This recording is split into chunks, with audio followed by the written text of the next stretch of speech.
Hello again, this is Bill Irvin with AboveTopSecret.com, still here at the UFO Conference just outside of Fountain Hills, Arizona.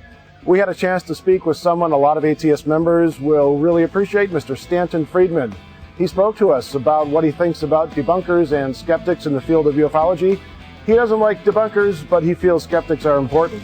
I'm sure you're going to enjoy the interview. First, if you can just give us a little feedback as to what brought you to the event and what you're covering in your speech here. Well, I enjoy lecturing, obviously, and signing books and meeting people and sometimes getting some new leads on things I'm interested in. But I'm here to give a talk on noticing the debunkers, or exposing would be a better word, exposing the debunkers. And I have over the years done battle with all kinds of debunkers. And the public needs to be told over and over again that even though these guys sound good, they're full of baloney. It's like going to a delicatessen. And so I'm always happy to point out the failure of their thinking. There are 4 basic rules for debunkers, and there's no shortage of examples. What the public doesn't know, I'm not going to tell them. Don't bother me with the facts. My mind is made up.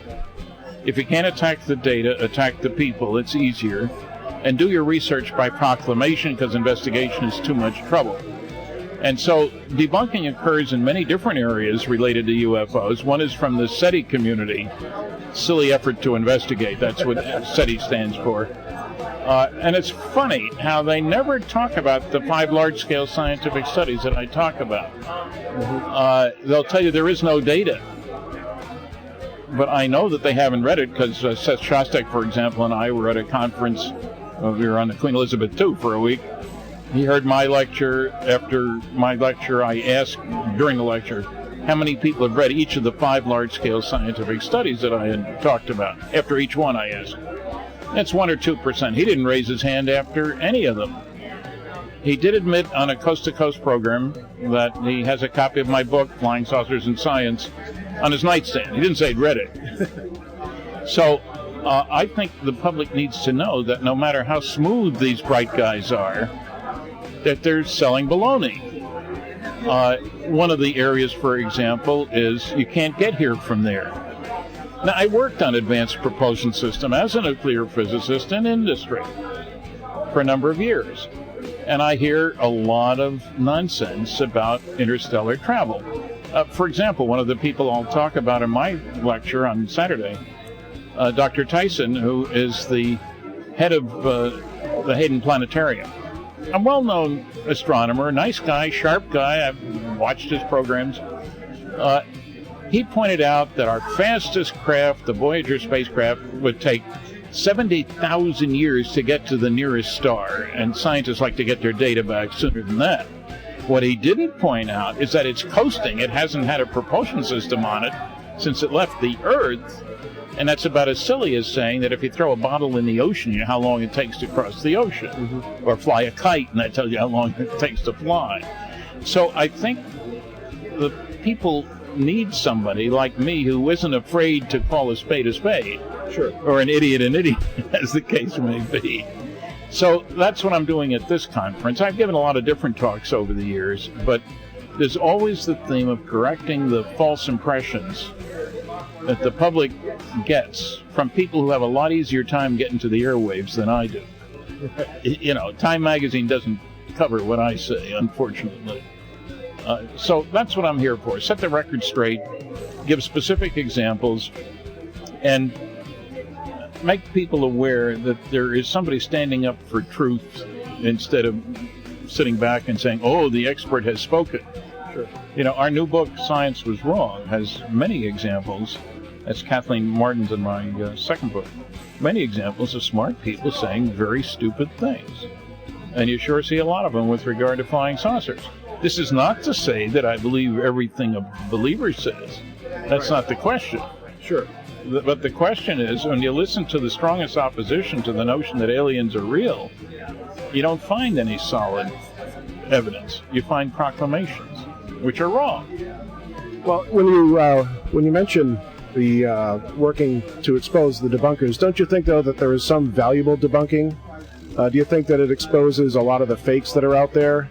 and then puts maybe some of the sightings to a harsher test that maybe without the debunking may not necessarily exist? It is true that once in a while a debunker raises a point that forces somebody to go back and do a little more homework to prove the debunker wrong, is what it boils down to.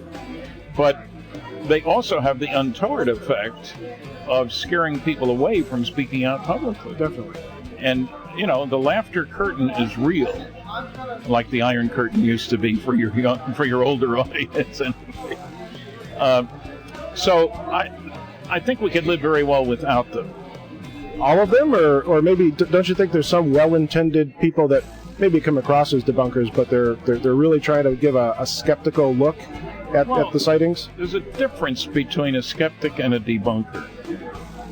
A skeptic says, maybe, let's check the facts. The debunker says, I know what the answer is. These things can't possibly be real.